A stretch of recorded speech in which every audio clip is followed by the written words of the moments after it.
الحمدللہ رب العالمین والصلاة والسلام علی محمد الامین فاعوذ باللہ من الشیطان الرجیم بسم اللہ الرحمن الرحیم۔ خواتین و حضرات، ہم میزان حصہ دوم میں قانون معاشرت کا مطالعہ کر رہے ہیں۔ یہ اس حصے کا دوسرا باب ہے۔ تعدد ازواج زیر بحث ہے۔ اس میں ہم نے یہ دیکھا کہ اللہ تعالیٰ نے جب یتیموں کی بہبود کے لیے لوگوں کو ترغیب دی کہ وہ ان کی ماؤں کے ساتھ نکاح کر لیں، تو اس میں دو پابندیاں اس رواج پر عائد کر دیں۔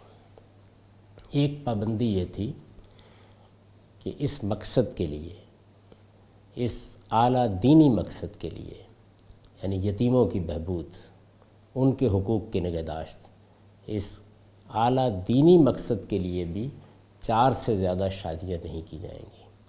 اور دوسرے یہ کہ عدل کی شرط ہر حال میں ملحوظ ہوگی۔ اگر کوئی شخص عدل نہیں کر سکتا، انصاف نہیں کر سکتا، تو پھر اسے یہ نیکی بھی نہیں کرنی چاہیے، یعنی ایک نیکی کا کام، خیر کا کام، لوگوں کے لیے محبت اور مودت کے اظہار کا کام، لیکن اس میں بھی قرآن مجید نے پابند کر دیا کہ اگر عدل نہیں، انصاف کرنا ممکن نہیں، تو پھر ایک ہی بیوی رہے گی۔ کوئی شخص اگر عدل کر سکتا ہے، انصاف کر سکتا ہے، تو اس کو آگے بڑھ کر معاشرے کی یہ خدمت کرنی چاہیے۔ یعنی یہ میں عرض کر چکا ہوں کہ یہ تعدد ازواج کا کوئی قانون بیان کرنا نہیں تھا، بلکہ تعدد ازواج کا جو رواج پہلے سے موجود تھا، اس سے فائدہ اٹھانے کی ترغیب دی گئی تھی، ایک اچھے مقصد کے لیے، ایک نیک مقصد کے لیے۔ اور وہ مقصد کیا تھا؟ یتیموں کی بہبود، ان کے حقوق کی نگہداشت، ان کے اموال و املاک کی حفاظت۔ اس میں بھی یہ پابندی عائد کر دی گئی۔ جب یہ پابندی عائد کی گئی تو اب ظاہر ہے کہ یہ پابندی سب مسلمانوں کے لیے تھی، لیکن قرآن مجید ہم کو سورہ احزاب میں یہ بتاتا ہے کہ اللہ تعالیٰ نے اپنے پیغمبر کو ان دونوں پابندیوں سے مستثنیٰ قرار دے دیا۔ یہ استثناء کیوں ہوا؟ اس کی کیا وجہ تھی؟ اس سے رسالت مآب صلی اللہ علیہ وسلم کی ازواج مطہرات کا معاملہ ایک اہم معاملے کی حیثیت سے موضوع بحث بن جاتا ہے۔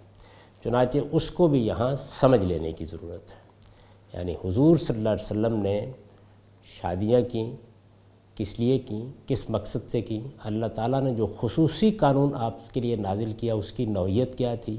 وہ کیوں نازل کیا گیا؟ یہ استثناء جس کا میں نے ذکر کیا ہے، یہ آپ کو کیوں دیا گیا؟ یہاں میں یہ بات واضح کر دوں کہ ایسا نہیں ہے کہ قرآن مجید میں صرف آپ کو کچھ استثناء دیے گئے ہیں، آپ پر کچھ زائد ذمہ داریاں بھی عائد کی گئی ہیں۔ ہمارے لیے 5 نمازیں فرض تھیں، رسالت مآب صلی اللہ علیہ وسلم کے لیے 6 نمازیں فرض کر دی گئیں۔ یعنی دونوں جانب معاملات ہوئے ہیں، دونوں کو سمجھنے اور سمجھانے کی ضرورت ہے۔ تو میں اس وقت اپنا ایک مضمون آپ کے سامنے پیش کر رہا ہوں۔ یہ میں نے اپنی کتاب مقامات کے لیے لکھا ہے، اور اس میں اسی مسئلے کو موضوع بحث بنایا ہے۔ میں نے لکھا ہے، انسان کی تخلیق جس فطرت پر ہوئی ہے، اس کی روح سے خاندان کا ادارہ اپنی اصلی خوبیوں کے ساتھ ایک ہی مرد و عورت میں رشتہ نکاح سے قائم ہوتا ہے۔ یہ اصول کی بات ہے، اللہ تعالیٰ نے اس کو واضح کیا ہے، میں اس کی وضاحت کر چکا ہوں۔ انسان کی حیثیت سے، اور اس میں انسان کی حیثیت سے کہ الفاظ قابل توجہ ہیں، انسان کی حیثیت سے نبی صلی اللہ علیہ وسلم نے بھی اپنی زندگی میں یہی چیز ملحوظ رکھی۔ یعنی رسول اللہ صلی اللہ علیہ وسلم کی ایک حیثیت بشری ہے، اور ایک دوسری حیثیت خدا کے رسول کی ہے، وہ ایک غیر معمولی چیز ہے۔ تو بشری حیثیت میں، انسان کی حیثیت سے نبی صلی اللہ علیہ وسلم نے بھی اپنی زندگی میں یہی چیز ملحوظ رکھی۔ کیا چیز؟ یعنی ایک ہی بیوی ہونی چاہیے، اور ایک ہی بیوی سے اچھا گھر بنتا ہے، اور ایک بیوی کی موجودگی میں کسی دوسری عورت سے نکاح کا خیال نہیں کیا۔ یعنی جو طریقہ، جو قاعدہ فطرت انسانی کے لیے اللہ تعالیٰ نے مقرر کر رکھا ہے، آپ کی زندگی بھی اسی کا بہترین نمونہ تھی۔ چنانچہ 25 برس کی عمر میں آپ نے پہلی شادی سیدہ خدیجہ سے کی۔ یہ معلوم ہے، یہ خاتون اگرچہ بچوں والی تھی، یعنی یہ بھی کوئی کنواری خاتون نہیں تھی۔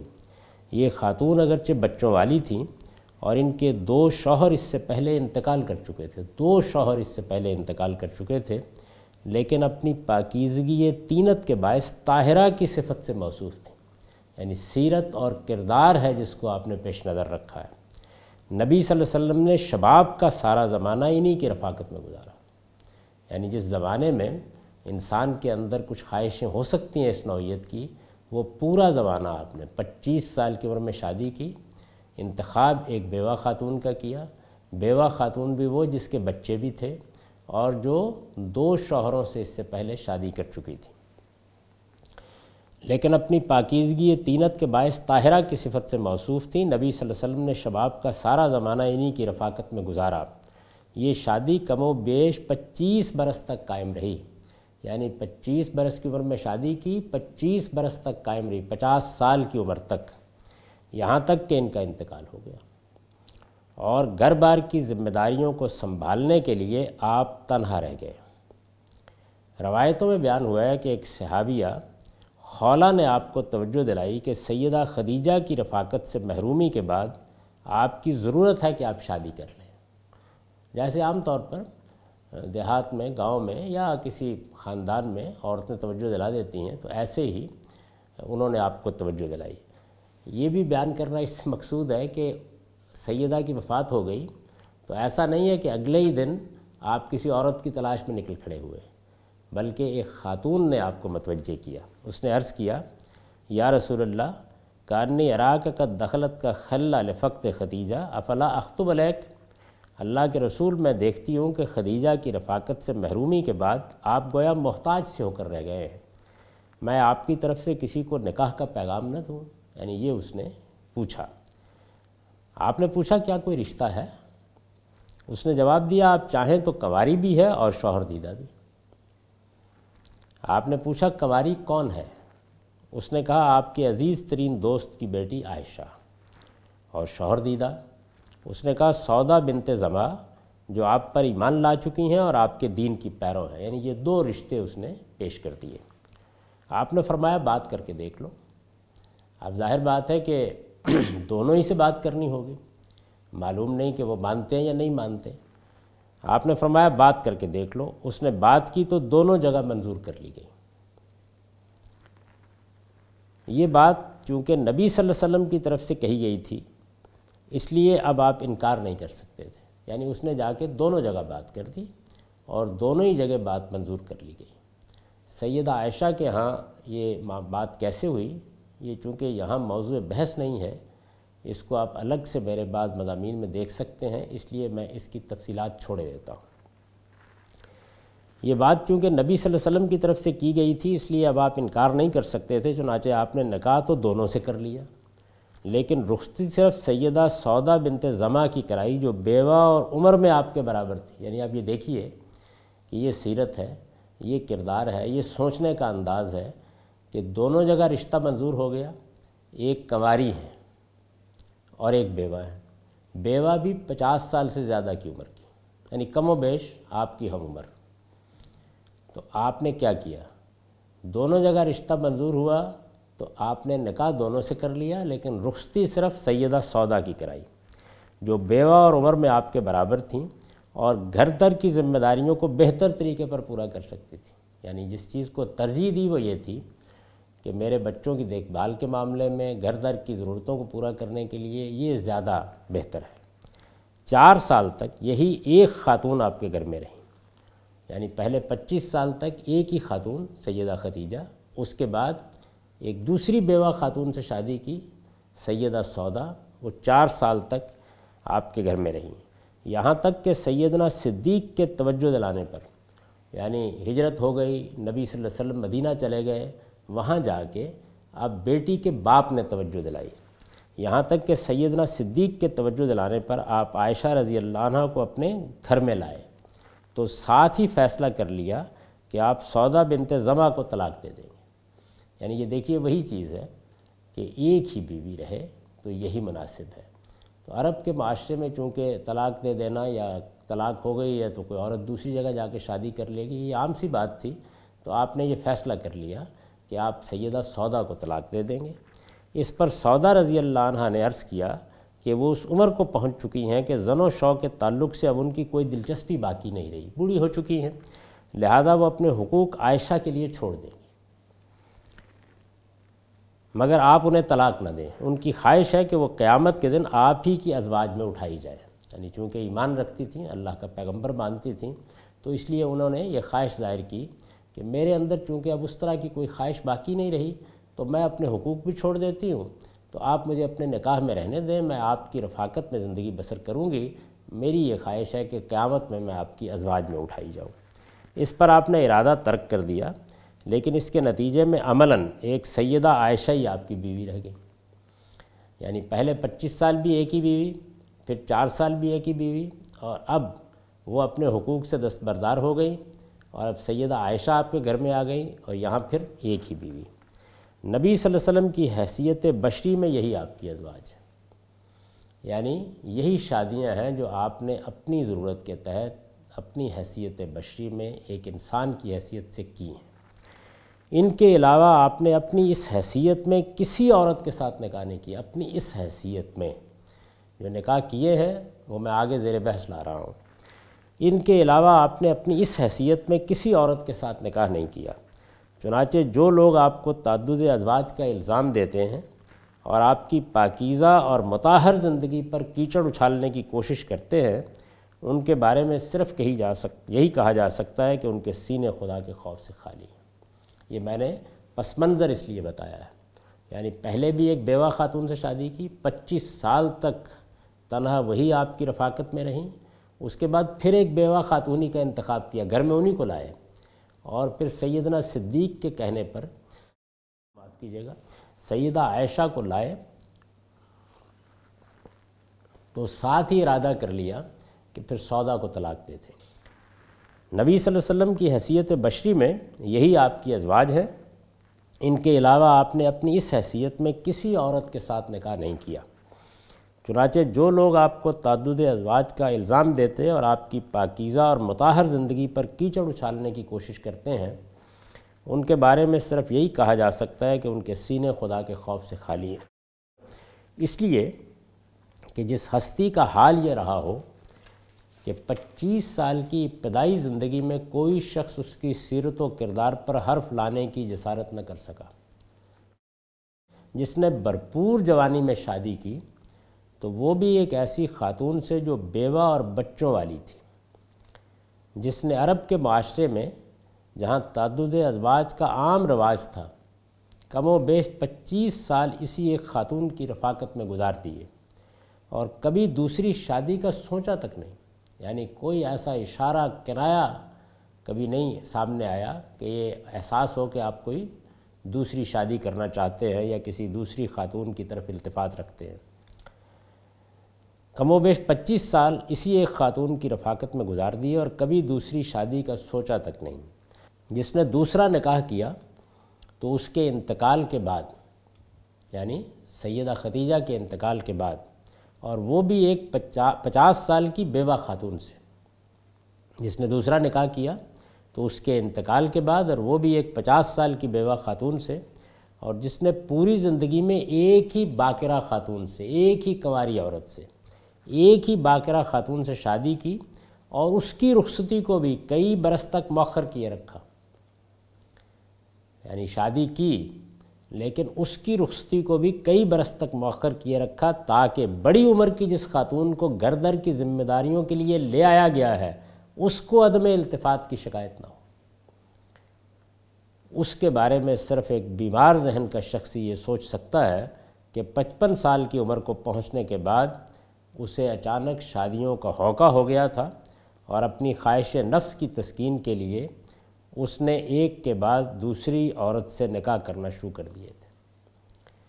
یہ پس منظر سمجھ لیجئے کہ رسالت مآب صلی اللہ علیہ وسلم کے ہاں شادی کا معاملہ بشری حیثیت میں کیا رہا ہے۔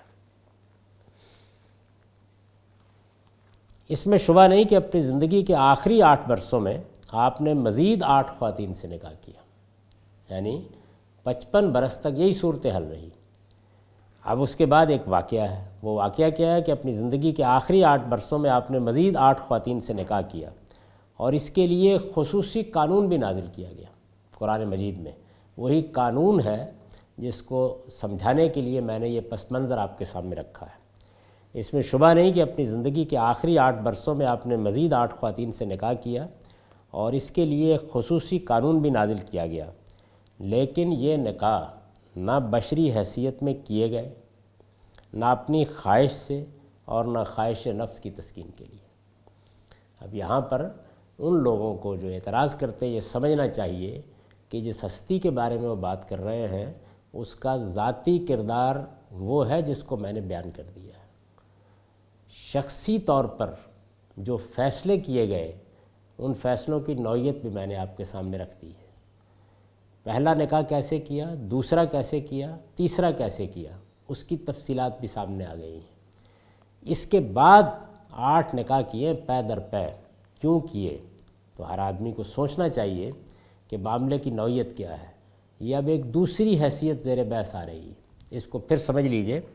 اس میں شبہ نہیں کہ اپنی زندگی کے آخری 8 برسوں میں آپ نے مزید 8 خواتین سے نکاح کیا اور اس کے لیے خصوصی قانون بھی نازل کیا گیا اللہ تعالیٰ کی طرف سے، لیکن یہ نکاح نہ بشری حیثیت میں کیے گئے، یعنی انسان کی حیثیت سے، یہ نکاح عام انسان کی حیثیت سے کیے ہی نہیں گئے، نہ اپنی خواہش سے اور نہ خواہش نفس کی تسکین کے لیے، بلکہ خدا کے آخری پیغمبر کی حیثیت سے اپنی منصبی ذمہ داریوں سے عہدہ برا ہونے کے لیے اور خدا کے حکم پر یا اس کے ایما سے کیے گئے تھے۔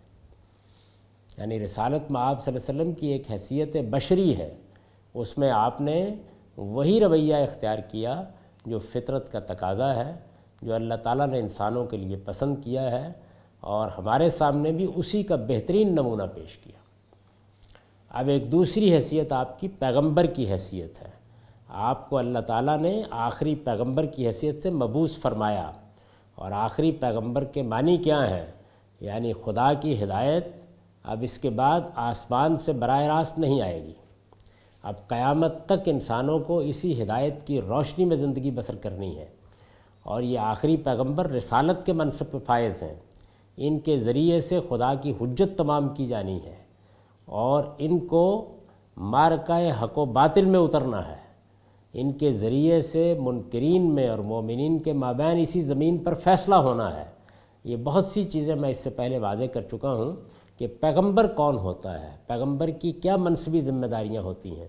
یعنی جن لوگوں کو، جن ہستیوں کو اللہ تعالیٰ نبوت کے منصب پر فائز کرتے ہیں اور پھر نبوت کے ساتھ رسالت کا منصب بھی دیتے ہیں، ان کو اس کے لیے مبعوث کیا جاتا ہے کہ وہ اس زمین کے اوپر وہی قیامت برپا کر کے دکھائیں گے جو ایک مرتبہ ساری انسانیت کے لیے برپا ہونی ہے۔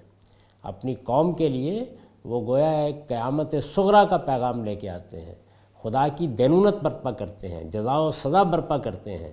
یہ کوئی معمولی درجے کا کام نہیں ہوتا، یہ ایک ایسا کام ہوتا ہے کہ جو تاریخ انسانی کے اندر غیر معمولی حیثیت کے ساتھ اللہ تعالیٰ کے وجود کی دلیل بنتا ہے، اللہ تعالیٰ کے وجودی کے نہیں، اس کے قیامت برپا کرنے کی دلیل بنتا ہے، بلکہ اس کے پورے دین کے لیے آخری حجت بن جاتا ہے۔ تو یہ چیز ہے جس کو سامنے رکھ کر دیکھیے کہ اس میں اب یہ شادیاں کیوں کی گئیں، ان کو سمجھنے کی ضرورت ہے۔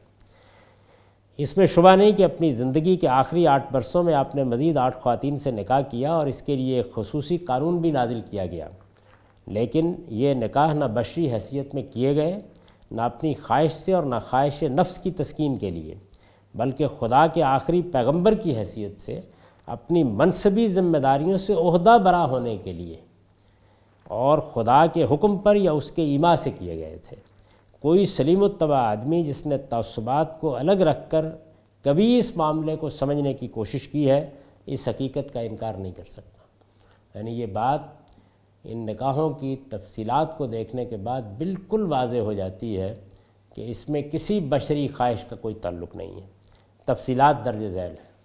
نمبر 1، بدر اور احد کی جنگوں میں بہت سے مسلمان شہید ہو گئے، جن کی بیواؤں اور یتیم بچوں کی نگہداشت مدینہ کی چھوٹی سی ریاست میں ایک اجتماعی مسئلہ بن گئی۔ یہ ہم اس سے پہلے دیکھ چکے ہیں، لہٰذا قرآن نے توجہ دلائی۔ یہ وہی آیت ہے جو اس سے پہلے زیر بحث رہی ہے، جس میں یہ کہا گیا کہ اگر تم یتیموں کے اموال و املاک کی حفاظت اور ان کے حقوق کی نگہداشت میں تنہا کوئی مسئلہ دیکھتے ہو تو ان کی ماؤں کے ساتھ ایک ایک دو دو تین تین چار چار سے نکاح کر لو۔ لہذا قرآن نے توجہ دلائی کہ ان یتیم بچوں کے اعزہ اور سرپرست اگر یہ اندیشہ رکھتے ہوں کہ یتیموں کے اموال و املاک اور حقوق کی نگہداشت جیسی کچھ ہونی چاہیے وہ کوئی آسان کام نہیں ہے اور وہ تنہا اس ذمہ داری سے عہدہ برا نہیں ہو سکتے، تو انہیں چاہیے کہ ان کی ماؤں میں سے جو ان کے لیے جائز ہوں ان کے ساتھ نکاح کر لیں۔ یہ بات اللہ پروردگار عالم کی طرف سے کہی گئی تھی، جس پر سب سے بڑھ کر نبی صلی اللہ علیہ وسلم ہی کو لبیک کہنا چاہیے تھا۔ یعنی ترغیب کس نے دی؟ اللہ پروردگار عالم نے۔ معاملہ کن کا ہے؟ یتیموں کا۔ اللہ تعالیٰ فرما رہے ہیں اور لوگوں کو ترغیب دے رہے ہیں، توجہ دلا رہے ہیں کہ وہ ان کی ماؤں کے ساتھ نکاح کر کے ان کی سرپرستی کریں۔ یہ ترغیب خدا کی طرف سے دی جائے، خدا کی حکومت زمین پر قائم ہو، خدا کا پیغمبر خدا کا یہ پیغام لوگوں کو پہنچا رہا ہو۔ یعنی ذرا اندازہ کیجئے نا کہ اگر کسی موقع پہ زلزلہ آ گیا، طوفان آ گیا، اس میں لوگوں سے مدد کی اپیل کی جا رہی ہے، تو سب سے بڑھ کر کس کو لبیک کہنی چاہیے؟ اللہ نے ترغیب دی تو سب سے بڑھ کر رسالت مآب صلی اللہ علیہ وسلم ہی کو اس پر لبیک کہنا چاہیے تھی۔ یہ بات اللہ پروردگار عالم کی طرف سے کہی گئی تھی، جس پر سب سے بڑھ کر نبی صلی اللہ علیہ وسلم ہی کو لبیک کہنا چاہیے تھا۔ چنانچہ آپ نے کہی اور 3 بیوہ خواتین سے شادی کر لی۔ یہ 3 خواتین حفصہ بنت عمر، زینب بنت خزیمہ اور ام سلمہ بنت ابی امیہ تھی۔ یعنی 3 بیوہ خواتین سے ان کے بچوں کی پرورش اور یتیموں کے ساتھ حسن سلوک کے لیے رسالت مآب صلی اللہ علیہ وسلم میں جب ترغیب دی گئی تو آپ نے سب سے پہلے اس پر لبیک کہی تاکہ لوگوں کے لیے ایک نمونہ بنے۔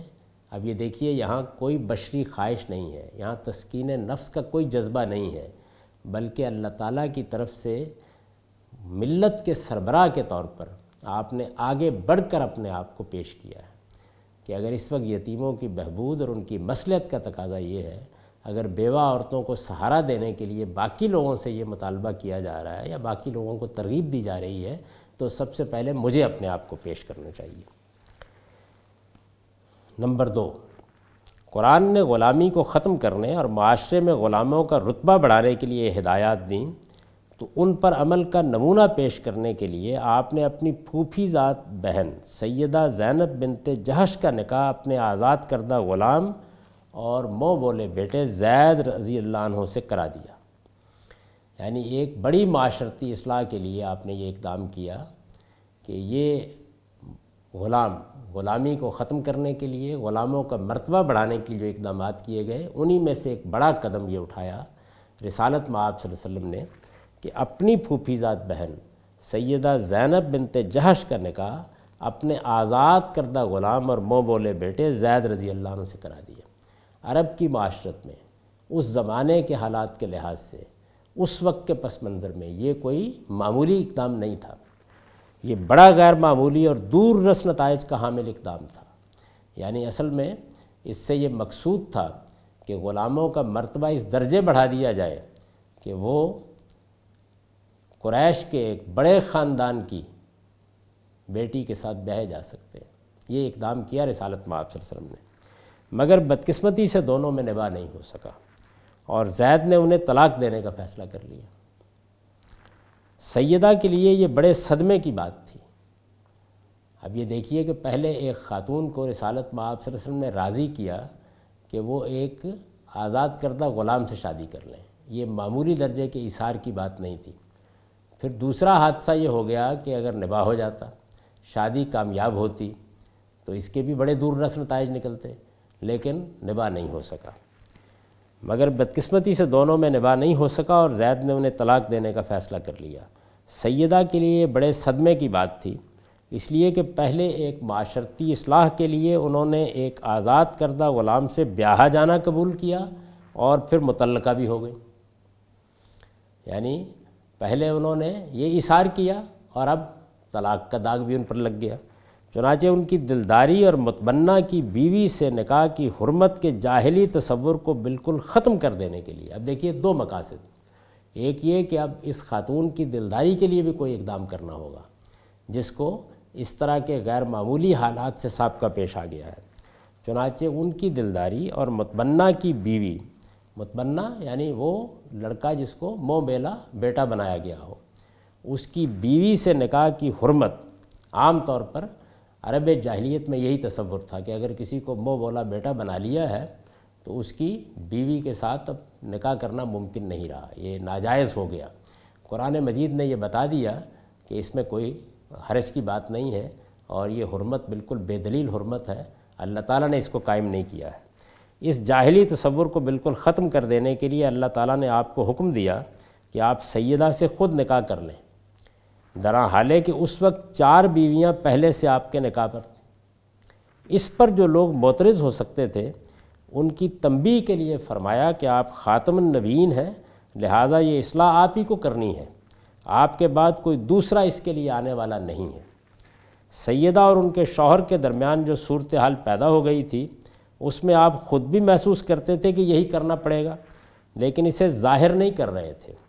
اللہ تعالیٰ نے یہ بات کھول دی اور آپ کو توجہ دلائی کہ اللہ کے پیغمبر اپنی منصبی ذمہ داریوں کے معاملے میں لوگوں کے رد عمل کی پرواہ نہیں کرتے، لہٰذا سیدہ کے ساتھ آپ کے نکاح کا اعلان خود اللہ تعالیٰ کی طرف سے قرآن مجید میں کر دیا گیا۔ یہ پس منظر ہے جس میں رسالت مآب صلی اللہ علیہ وسلم کے لیے ایک خصوصی قانون نازل ہوا ہے۔ میں نے اس مضمون میں بھی اس کو بیان کیا اور یہاں پر بھی یہی بات۔ یہاں یہ پورا پس منظر اس لیے بیان نہیں کیا گیا کہ جہاں تک اس کتاب کا تعلق ہے اس میں اصلاً ان سارے واقعات کو بیان کرنا پیش نظر نہیں ہے، یہاں پر تو دینی احکام کی وضاحت کی جا رہی ہے۔ چنانچہ میں نے یہاں یہ لکھا ہے، یہاں یہ بات واضح رہے کہ رسول اللہ صلی اللہ علیہ وسلم کو اللہ تعالیٰ نے آخری پیغمبر کی حیثیت سے اپنی منصبی ذمہ داریوں کے بعض تقاضوں سے عہدہ برا ہونے کے لیے تعدد ازواج کی ان دونوں شرائط سے مستثنیٰ کر دیا گیا تھا۔ یعنی یہاں سیاق یہ ہے کہ پہلے وہ 2 شرائط کیونکہ بیان ہو گئی تھیں تو میں نے یہ بتایا ہے کہ رسالت مآب صلی اللہ علیہ وسلم کو اللہ تعالیٰ نے ان دونوں شرائط سے مستثنیٰ کیا تھا۔ اب استثناء کیوں دیا گیا اسی کو ہم نے سمجھنا ہے، اس کے لیے یہ سارا پس منظر بتایا جا رہا ہے۔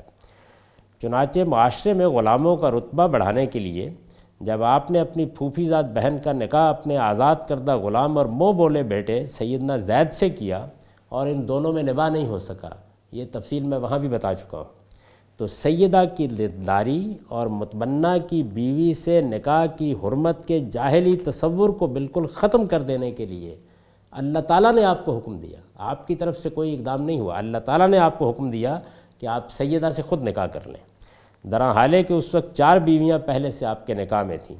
سیدہ اور ان کے شوہر کے درمیان جو صورتحال پیدا ہو گئی تھی اس میں آپ خود بھی محسوس کرتے تھے کہ یہی کرنا پڑے گا، لیکن اسے ظاہر نہیں کر رہے تھے۔ اللہ تعالیٰ نے یہ بات کھول دی اور آپ کو توجہ دلائی کہ اللہ کے پیغمبر اپنی منصبی ذمہ داریوں کے معاملے میں لوگوں کے رد عمل کی پرواہ نہیں کرتے، لہٰذا سیدہ کے ساتھ آپ کے نکاح کا اعلان خود اللہ تعالیٰ کی طرف سے قرآن مجید میں کر دیا گیا۔ یہی چیز میں وہاں بھی بیان کر چکا ہوں۔ سورہ احزاب میں یہ اعلان کہاں کیا گیا ہے اس کو ہم اگلی نشست میں سمجھیں گے۔ اقول قولی ھذا واستغفر اللہ لی ولکم ولسائر المؤمنین۔